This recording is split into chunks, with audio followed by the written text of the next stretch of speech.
17 juillet 2024. Et notre invité de ce matin, c'est donc un acteur du système éducatif togolais.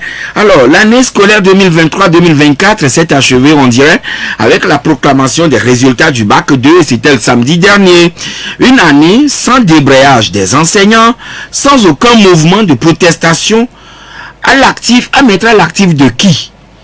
Est-ce à dire que tout devient rose dans le système éducatif au Togo?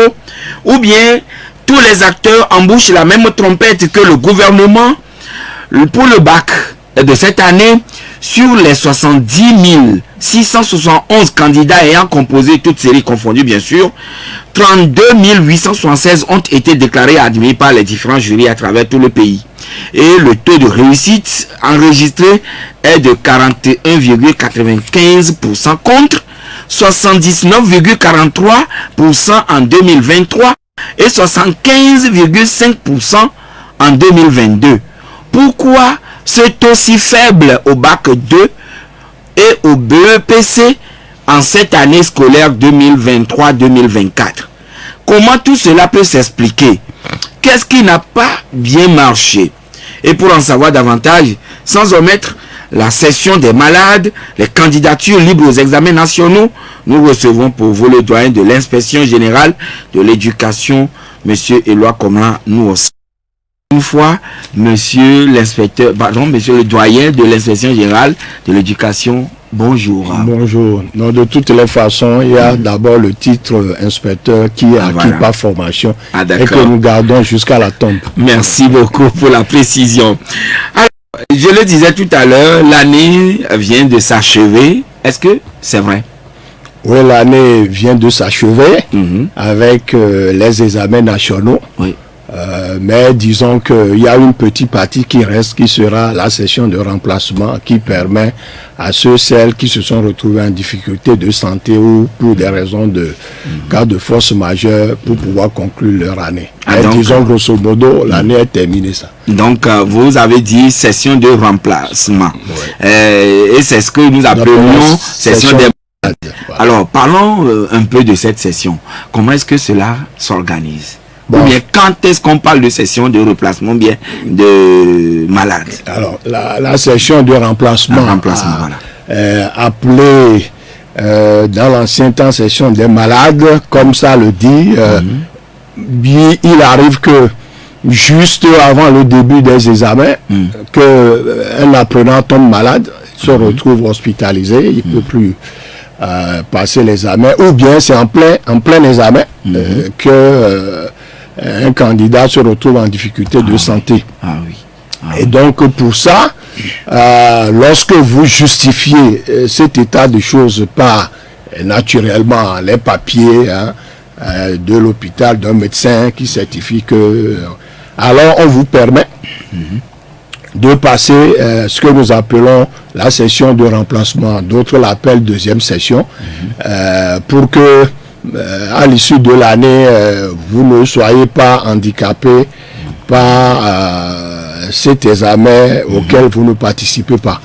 Alors, disons quand même qu'il n'y a pas de session de remplacement pour le CPD. Ça peut s'expliquer par d'abord, c'est là où il y a plus de centres, plus d'effectifs, mais surtout à cause de l'âge des élèves, parce que pour les examens de remplacement, très souvent c'est à Lomé. C'est centre unique. C'est un centre unique. C'est à Lomé. Donc si quelqu'un vous êtes à Mandjouri, à Dapaon, c'est à Lomé, il doit descendre. Vous descendez sur Lomé. Je sais qu'une année, parce que très souvent ils ne sont pas nombreux. Donc du coup, vous ne pouvez pas aller mobiliser tous les surveillants pour deux présidents de jury, pour 2 candidats, pour 3 candidats. Donc, quand le point est fait, parfois vous vous retrouvez avec une quarantaine sur le plan national. Et donc, du coup, pour raison d'efficience aussi et de limiter les dépenses, il descend sur le donc pour le CPD, faire descendre un élève de 11 ans, 12 ans, depuis qui va parcourir des centaines de kilomètres pour y arriver. Donc, Mais la réflexion continue. En revanche, pour le BEPC... Puisque cela pénalise les enfants, leur cursus scolaire. Heureusement qu'ils ne sont pas nombreux dans le... Donc pour le BEPC, le bac 1 et le bac 2, effectivement, il y a cette possibilité. Alors, pour le BEPC et le bac 1, la période est fixée en même temps lorsqu'on donne les dates des examens. Donc pour cette année, ce sera du 26 au 30 août. Du 26 au 30 août 2024. En revanche, pour le bac 2, oui, c'est à la fin des activités, des examens, que le point fait avant qu'on ne communique la date. Mais très souvent aussi, c'est en août ou bien à la rigueur, première semaine de septembre. D'accord. Très brièvement, si on peut bien sûr encore conclure cet aspect-là, vous avez dit pour le BEPC, c'est la date, vous rappelez-nous encore la date? 26 au 30 août. 26 au 30 août. Ça se passe simultanément pour le BEPC et le bac 1. Ah, le BEPC et le bac 1. Oui. Voilà. Maintenant pour le bac 2. Le bac 2, la date sera communiquée par l'office du bac bientôt. En fait, ces deux structures. Cette date-là n'est pas fixée à l'avance. Ouais, pour le bac 2, l'office du bac, puisque c'est l'office du bac qui gère le bac 2, sous la coupole de l'enseignement supérieur. Alors que le BEPC, le bac 1, le CPD, c'est géré par le ministère en charge des enseignements primaires, secondaires, avec la direction des examens concours. Pour le général et son homologue aussi pour l'enseignement technique. Ah d'accord, c'est comme ça se passe. Oui, mais comme nous parlions tout à l'heure des sessions de malades ou de remplacement, parlons dans la même veine des candidatures libres. Alors, candidature libre, alors à l'opposé, candidature scolaire. Ah d'accord. C'est pour dire que il y a, pour chaque examen, il y a une tranche d'âge appropriée. Pour le CPD, on dira que bon, jusqu'à 13 ans, on peut jusqu'à 13 ans, 14 ans, on peut passer cet âge, on considère que bon, vous êtes sorti de la plage. Alors là, vous ne fréquentez pas, vous n'êtes pas avec les enfants de l'âge. Alors on dit, vous venez en candidature libre. Comme moi ici, il y a des gens qui, par l'alphabétisation, viennent passer. J'en ai trouvé à Palimé dans ma tournée l'autre fois, 6 adultes, des gens qui sont au-delà de 40 ans, qui composaient pour le CPD. Des gens qui sont au-delà de 40 ans, qui composaient. Parfois, vous trouvez des gens de 70 ans qui passent le bac. Au Togo aussi? Oui, au Togo, il est arrivé, on a eu quelqu'un au-delà de 60 ans qui avait passé le bac une année. Oui, mais pour quelle fin? Il y a certains, c'est tout simplement un défi qui relève pour leur plaisir. Mais pour d'autres, ça leur permet d'avancer dans leur carrière. Ouais, ça leur permet d'avancer. Donc, vous trouverez au BEPC. Alors, pour ces gens, comme ils ne sont pas des candidats scolaires, il y a une procédure pour s'inscrire. Et c'est laquelle? Alors, si nous prenons le CPD, le bac 1 et le BEPC, et là, vous retirez la fiche à remplir auprès de la direction des examens concours et certification. Et c'est là aussi vous revenez déposer votre dossier. Vous-même? Vous-même. En personne. En personne. C'est vous qui passez, l'examen, c'est pas un autre. Ah d'accord. Oui. Bon, peut-être pour des gens éloignés, je ne sais pas si il y a des mesures dérogatoires pour ça. Pour le bac 2, ceux de Lomé, ceux de Grand Lomé, ils déposent leur dossier à l'office du bac. Mais ceux de l'intérieur, ils choisissent eux-mêmes l'établissement centre d'écrit dans lequel ils veulent composer. Voilà. Et ils s'adressent au proviseur ou bien au chef de cet établissement et c'est à lui de l'inscrire, de lui donner un code et lui rendre compte à l'office du bac. Lui, il est censé rendre compte à l'office du bac. Donc, il ne peut pas l'incorporer, l'insérer parmi les candidats. Non. Puisque ils ne sont pas mélangés Ils ne sont pas mélangés avec les candidats scolaires. Surtout, bon, pour le bac, on peut les mélanger. Mais quand il s'agit du CPD... Oui, quelqu'un qui a 40 ans, non? Voilà, les enfants voient leurs parents avec eux en train de composer. Ça devient objet de curiosité. Voilà. Et eux, ils laissent leur va les distraire. Voilà. C'est pourquoi on fait tout. Très souvent, on réserve une salle. Toujours dans le même établissement, mais il y a une salle à part pour ces personnes adultes pour ne pas déconcentrer les candidats scolaires. Voilà. Même il arrive parfois aussi que bon, certains menacent même les candidats scolaires pour leur souffler des réponses. Bon, donc pour tout ça là, on évite en les écartant. Voilà. Oui, mais permettez que je puisse revenir un peu en arrière par rapport à la session des malades. Les épreuves à composer au cours des sessions de malades, le plus souvent, en tout cas, quand nous étions aussi sur les bancs, on disait que ce sont des épreuves beaucoup plus dures que les épreuves régulières. Est-ce que vous confirmez cela? Ça, c'est une impression. D'accord. Puisque comment ça se fait? L'administration des examens, lorsque l'expertise des sujets est faite, l'équipe d'expertise va proposer un certain nombre de preuves, peut-être 5. Ah, d'accord. Lui vient, il choisit une pour la session normale. Par hasard? Oui, puisque les épreuves qu'on lui propose sont censées être équivalentes. Ah, d'accord. Interchangeables. Normalement, c'est ça la règle. Même si c'est 10 épreuves pour un même examen, ces 10 épreuves doivent être interchangeables. Donc, lui, dans son bureau maintenant, seul, il choisit. Très souvent, on choisit une première pour la session normale. On a choisi une deuxième au cas où il y a un incident.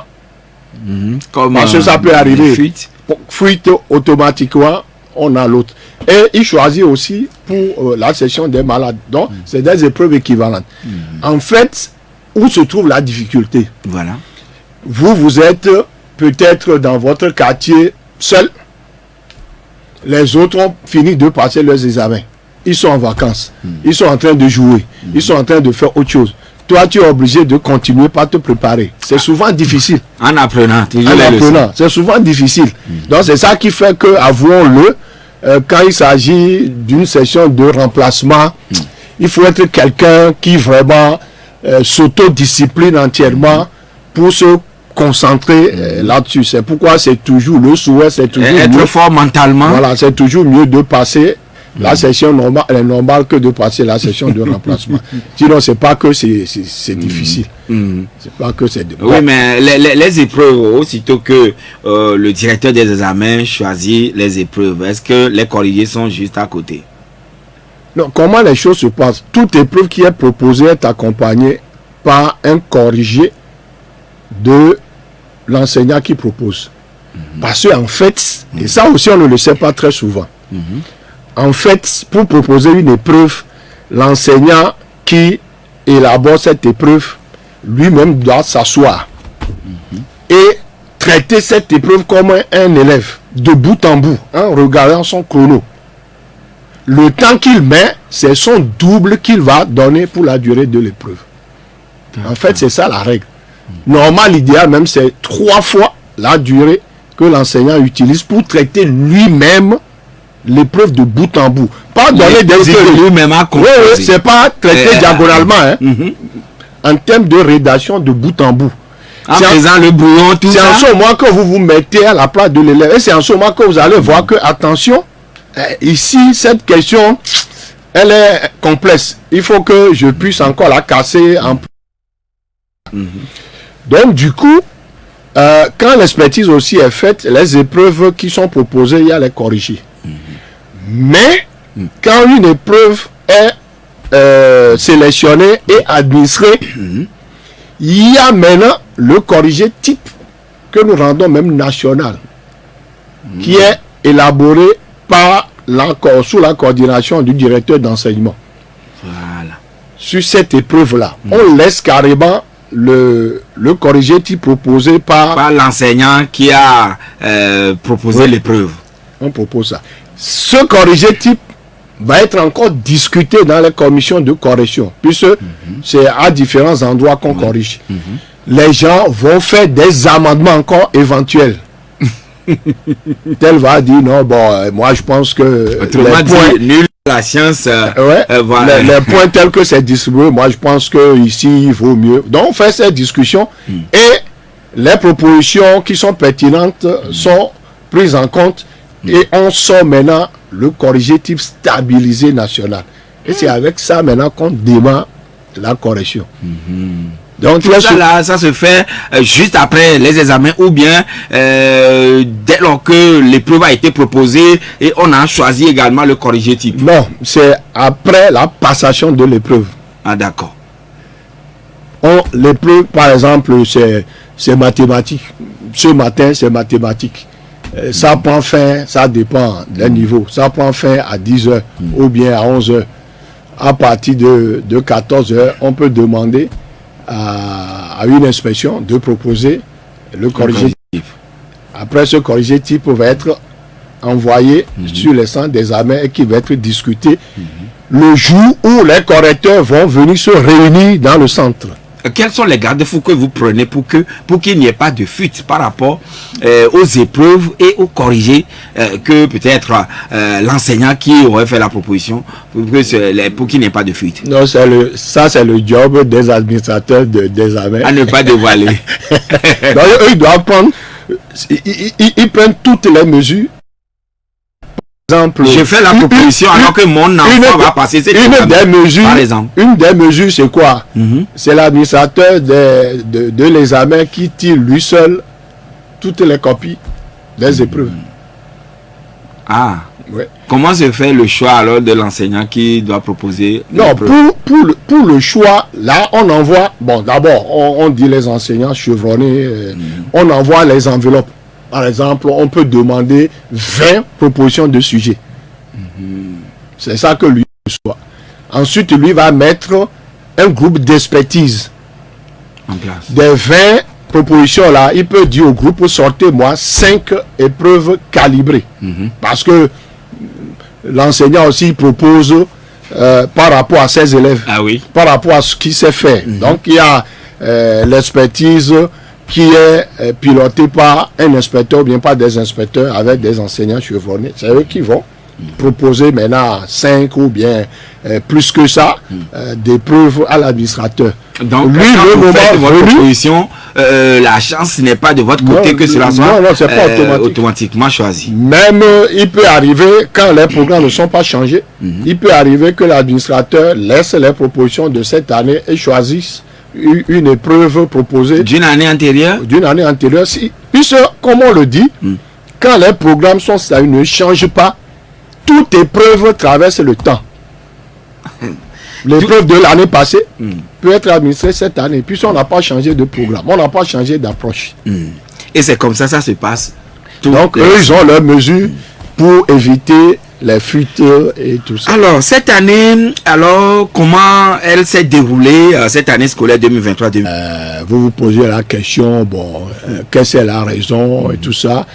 Là, je vous dirais que quand les choses sont dans les normes, et d'ailleurs, c'est ce que nous proposons toujours aux employeurs. Alors, quand je le dis, c'est parce que j'ai été responsable syndical, mais je demeure syndicaliste. Ah bon? Encore? Oui. Quand vous êtes syndicaliste, ça aussi, on l'est à vie. Voilà. C'est que si l'employeur comprend que c'est pas la négociation qu'on peut régler facilement les choses, si les syndicats et l'employeur se parlent et se comprennent, vous verrez que il n'y aura pas de grève, mais il y aura des avancées. Parce que avant qu'il n'y ait grève, ça suppose que des discussions ont eu lieu qui n'ont pas abouti. Oui. Bon, il y a des gens aussi qui pensent que la grève c'est seulement pour les travailleurs. Non, l'employeur aussi fait une grève, c'est ce qu'on appelle le lockout. Lui aussi va fermer son usine et voilà. Et vous mettre peut-être en congé technique. Donc, pour cette année, je pense que c'est les discussions, c'est la compréhension qui a permis à ce que l'année soit normale comme celle de l'année passée. Ceci dit, et le recul, je m'empresse aussi pour dire que il y a une année où il y a eu suffisamment de grèves. On a été obligé de composer. Et plus tard, je me souviens que le bac a été composé en août. Oui. Et c'est cette année qu'on a eu les meilleurs taux. Qu'on avait eu les meilleurs taux par rapport aux années antérieures. Peut-être les épreuves étaient très très abordables. Non, en fait, ce qui se passe là et que les enseignants réclament, c'est que le travailleur, quand il finit sa grève, il redevient travailleur consciencieux et il fait ce qu'il doit faire. Donc quand c'est comme ça, ça se comprend. Alors, pour cette année, effectivement, il y a eu un recul partout. Et un recul partout sur les 4 examens. Voilà. Et donnez-nous alors les taux au plan national. Alors, si on prend les examens au plan national, le CEPD, nous avons eu 77,75%. Là, c'est acceptable. C'est acceptable, mais avec un recul de 20 points, parce que l'année passée, c'était 97%. Acceptable aussi, mais avec un recul de 9 points environ, puisque on était à 80,96% en 2023. Les grands reculs sont constatés sur le BPC et le Bac 2. BPC, on a eu 44,09% cette année contre 89,77% l'année passée. Un recul de 37,68 points. Le Bac 2, enseignement technique et enseignement général confondu, c'est 46,43%. Ah, le Bac 2, c'est 46,51%. Oui. Nous allons revenir encore un tout petit peu sur cette taux que vous nous énoncez dans quelques minutes. Le temps de marquer la pause et on revient juste après. Victoire FM. Retour en studio, madame, monsieur, avec notre invité, le doyen de l'inspection générale de l'éducation, monsieur Eloy, comme là nous parlons, nous faisons le bilan de l'année qui vient de s'achever et il nous donnait tout à l'heure les taux de réussite de cette année. Alors, vous avez dit au CEPD, c'était 77 de réussite. Alors, pour le global, enseignement général et technique, on a 46,51%. Ce qui fait un recul de 46,43 points par rapport à 2023 où le taux a atteint 79,43%. Voilà. Si on reste sur l'enseignement secondaire général uniquement, les séries ACD, ça fait 44,55%. Ce qui veut dire que c'est la série C qui est à 85,21% et les séries de l'enseignement technique qui ont tiré vers le haut les résultats. Voilà, mais comment expliquez-vous la chute des taux nationaux de réussite par rapport à l'année dernière? Ok, bon, d'une manière générale, pour les résultats aussi, il y a toujours des variations d'une année à une autre, mais ces variations doivent normalement être contenues dans un intervalle, et quand on dépasse, là, ça commence par questionner. Alors, également, comme je le fais remarquer, l'année passée, c'est les Togolais, les Togolaises aussi qui ont crié pour dire, mais comment on peut avoir pour le bac pratiquement 80%, bac 1, pratiquement 100%. Et cette année, bon, c'est les mêmes qui se posent la question pourquoi les taux ont chuté. Ce qui veut dire la société a de besoin, moitié, de moitié. La société se questionne sur tout ce qui lui semble anormal ou bien extraordinaire. Alors, l'idéal, c'est d'avoir 100% de réussite à un examen. Ça, c'est l'idéal. Mais si cet idéal est atteint, il faut que ça soit effectivement des résultats justifiés et mérités. L'année passée, avec tout le questionnement qui allait avec, le ministère a mis en place une expertise de la qualité de la correction des examens sous la responsabilité de l'inspection générale de l'éducation. Et nous avons repris des échantillons de copies pour voir si la correction a été bien faite.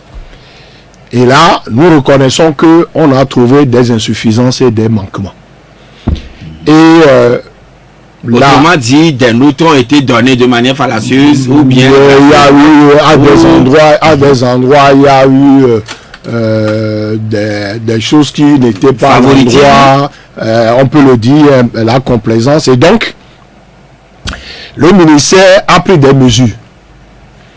La première mesure, c'est la prise d'un arrêté qui a complété la police des examens. Cet arrêté a fixé maintenant des sanctions.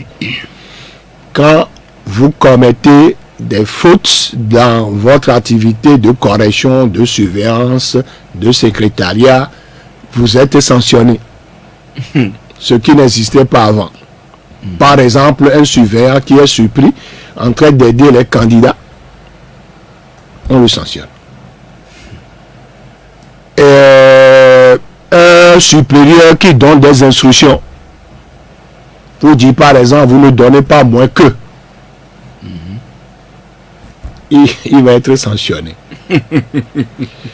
Deuxième mesure, ça se faisait déjà au BPC, au bac 1 à l'instar du bac 2, c'est que le corrigé type est un corrigé type harmonisé sur le plan national, comme je le disais tout à l'heure.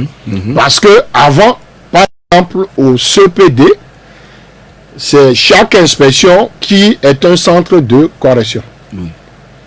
Et c'est chaque inspection qui élaborait son corrigé type. Sans qu'on harmonise sur le plan national. Donc, autant de centres de correction, autant de corrigés types qui peuvent ne pas être les mêmes. Et donc là maintenant, quand on finit l'examen, c'est le directeur d'enseignement de ce niveau qui fait élaborer un corrigé type pour chaque matière qu'il ventile sur les centres, recueille des propositions d'amélioration éventuelles et stabilise avec les inspecteurs et retourne. Et quand c'est retourné, de Lomé jusqu'à Saint-Cassé, tout le monde a utilisé le même corrigé type. Ensuite, pour ce qui concerne les correcteurs et les surveillants, on a regardé pour ne choisir que celles qui ont cette capacité de le faire. Parce que ça aussi, on ne va pas vous tromper. À des examens, vous allez, si vous n'êtes pas vigilant, surtout avec parfois l'enseignement privé, parce que l'enseignement privé ne recrute pas toujours, il y en a qui ne recrutent pas toujours les professeurs requis. Vous pouvez trouver quelqu'un qui n'a pas la licence, qui enseigne en première, en terminale, parce qu'il est à l'université.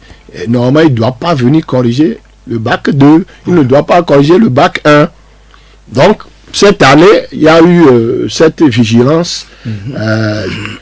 C'est ça qui peut expliquer le fait que si avec complaisance à des endroits, les gens ont réfléchi par deux fois.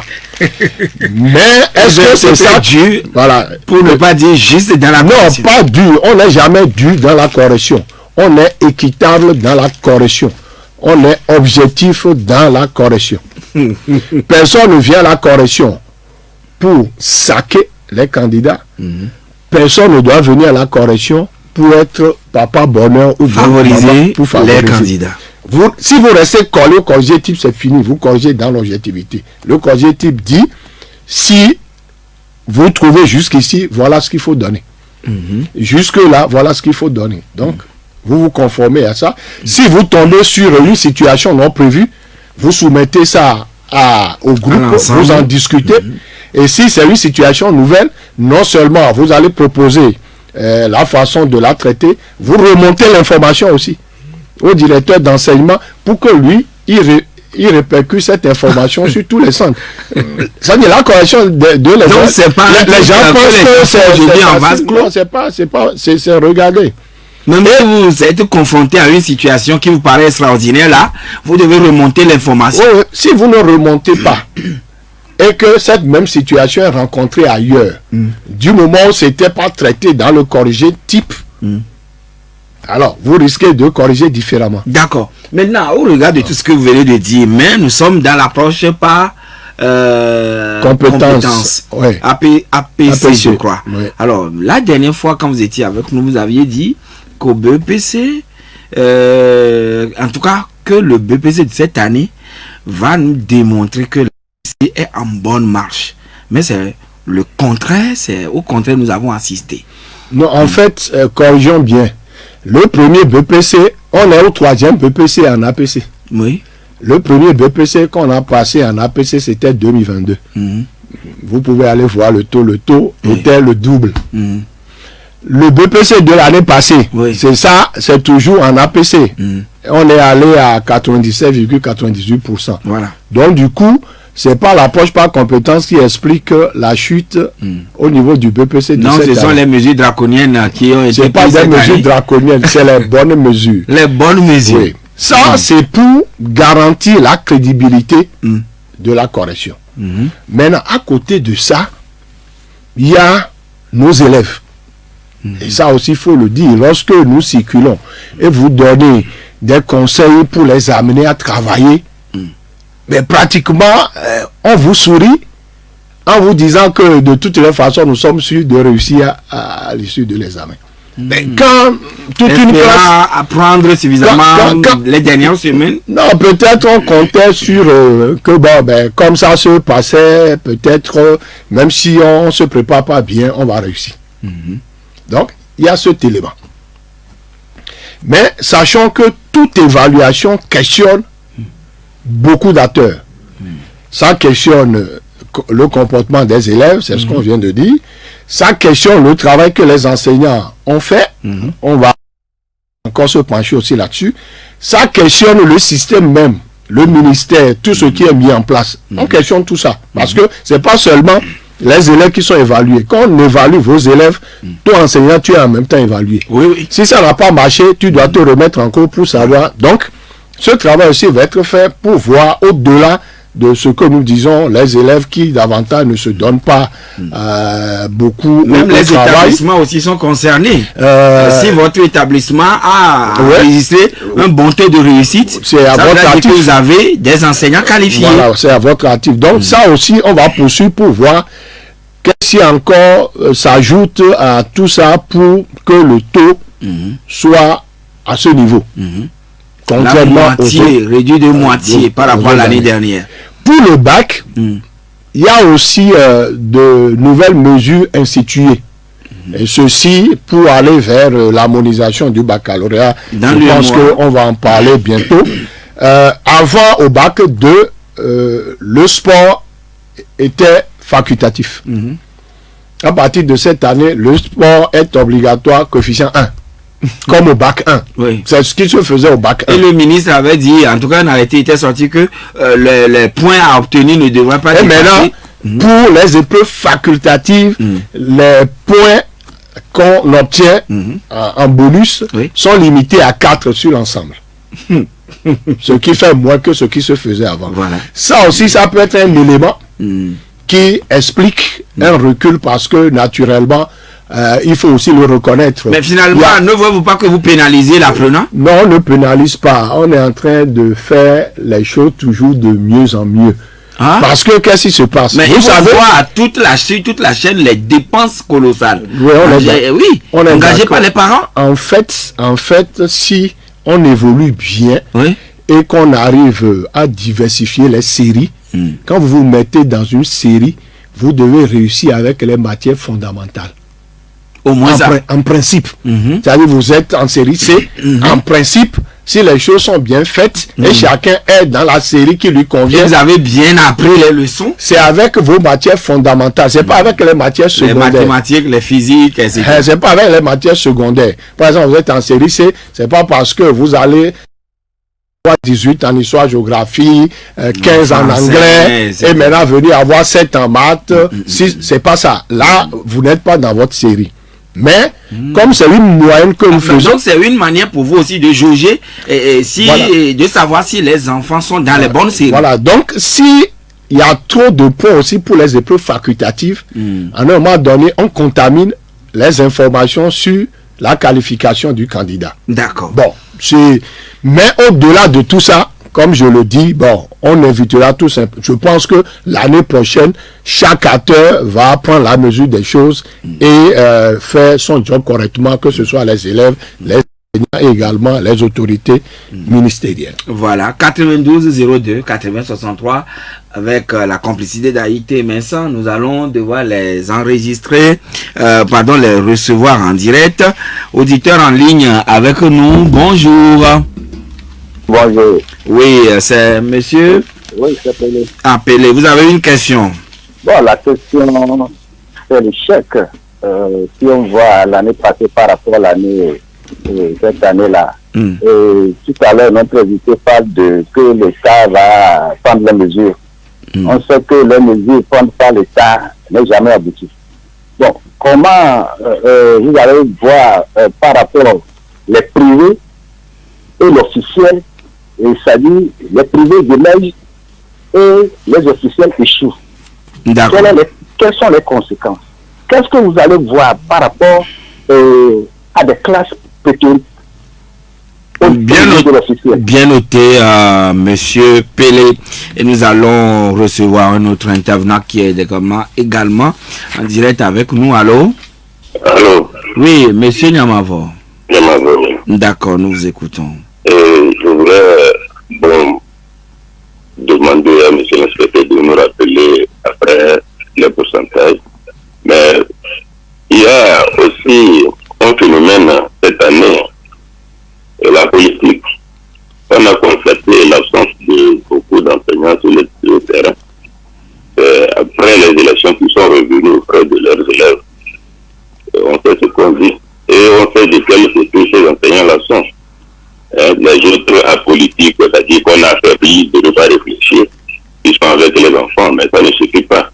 Ça aussi, il faut voir ce point. D'accord. Merci, très bien noté, monsieur Niamavo. Monsieur Garo?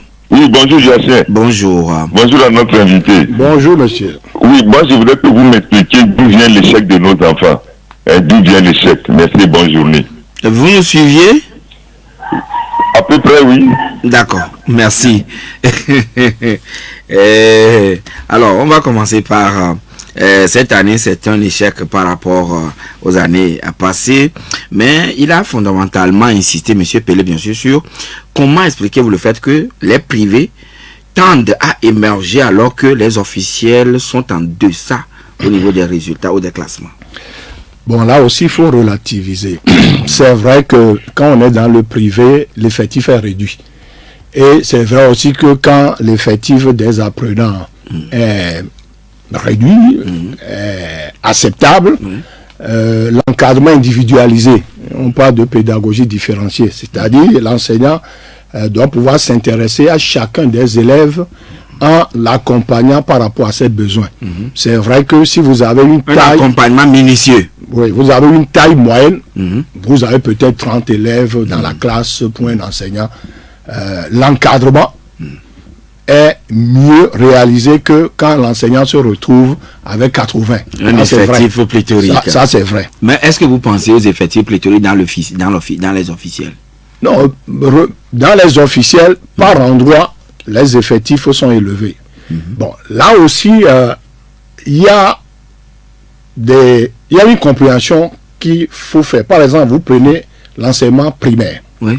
L'enseignement primaire, vous savez que une classe, c'est un enseignant. On peut avoir une enseignante qui rentre en congé de maternité au cours de l'année scolaire. Nous savons que nous n'avons pas tout le stock d'enseignants aussi. Mais s'il n'y a pas un enseignant remplaçant, naturellement, sa classe est dépourvue d'enseignants. Il faut l'ajouter à une autre classe, par exemple. Du coup, ça, c'est une augmentation d'effectifs qui est conjoncturelle due, et c'est ça que nous appelons attrition temporaire, ou bien c'est un enseignant qui tombe malade. Si l'enseignant tombe malade, on ne va pas dire sa classe reste vide, sans enseignant, jusqu'à ce que rétabli. Donc l'État n'anticipe pas et ne prévoit pas des enseignants secondaires ou doublons pour d'éventuelles situations? Vous savez que pour en mettre un dans chaque classe, il y a toujours des besoins, surtout dans le secondaire. C'est ça qui explique le recours à volontaire. Mais il y a ce problème. Maintenant, au-delà de ça, attention, vous allez voir que d'une manière générale, quand on est au primaire, les privés battent le public. Mais au fur et à mesure qu'on monte, si on laisse tomber l'enseignement privé confessionnel, le public va au-devant des privés. Donc ça dépend du niveau où on est. Et également, n'oublions pas que parfois, c'est du bachotage qui est fait. C'est-à-dire, quand on fait travailler les élèves pour les préparer intensement pour un examen, ils sont dans le bachotage. Là, ils travaillent tout simplement en tant que robots. C'est ça qui fait que vous allez voir des élèves qui sont très bien dans les bas niveaux. Ils arrivent au secondaire 2, là, ils chutent. Donc, c'est à relativiser. Mais tout compte fait, les bonnes conditions d'apprentissage exigent qu'on ait un effectif raisonnable, qu'on ait des enseignants Est-ce que formés. Vous y travaillez? Est-ce que vous y travaillez? On travaille parce que chaque année, on recrute des enseignants. Et je vous dis que pour le concours de recrutement qui va venir, pour le compte de 2024, au primaire, quand on va recruter, on dira pour un enseignant dans une classe, on aura comblé les besoins. Ah, pour l'année prochaine. Pour l'année prochaine. En termes de perspective. Voilà, donc de plus en plus, le fait que les concours se répètent, on est en train de combler les gaps que vous avez. Alors, mais absence de beaucoup d'enseignants en cause des élections dernièrement a relevé un des auditeurs. Nous allons questionner, nous allons adresser ces situations pour voir si effectivement ce qui est dit est vérifié. Mais de toutes les façons, vous savez bien que notre constitution permet à tout membre d'un parti politique d'aller battre campagne au moment des élections. Même en pleine année scolaire, même s'il y a des même la constitution de 1992, c'est un droit. Bon, maintenant, quand c'est un droit, nous sommes d'accord que aussi ça ne doit pas impacter le fonctionnement du système éducatif. Voilà. Donc ça, on va aller documenter pour voir ce qu'il en est. Alors, monsieur Nouassan, malheureusement, notre temps imparti est fini, totalement épuisé, mais l'harmonisation du bac dans l'UEMOA, est-ce que vous y travaillez? Non, on travaille, c'est 2026 qui va connaître le bac blanc régional. C'est-à-dire on va faire un même bac blanc dans l'espace UEMOA. Mais le Togo, lui, il est en avance même là-dessus parce que nous, avec la réforme curriculaire, on a déjà pris, on est rentré dans l'APC, approche par intégration. Et le premier bac 1 APC, c'est le bac 2025. Donc nous, on chemine bien dans ce projet. Merci beaucoup. Merci à vous. Le plaisir est à nous. Voilà. Pour l'opportunité offerte. Merci à Ité Vincent pour la coordination technique. Claudia Gino Amjoy. Allah, Tevi Kodjo. Je suis Joachim Wettim. Bonne journée de mercredi à toutes et à tous.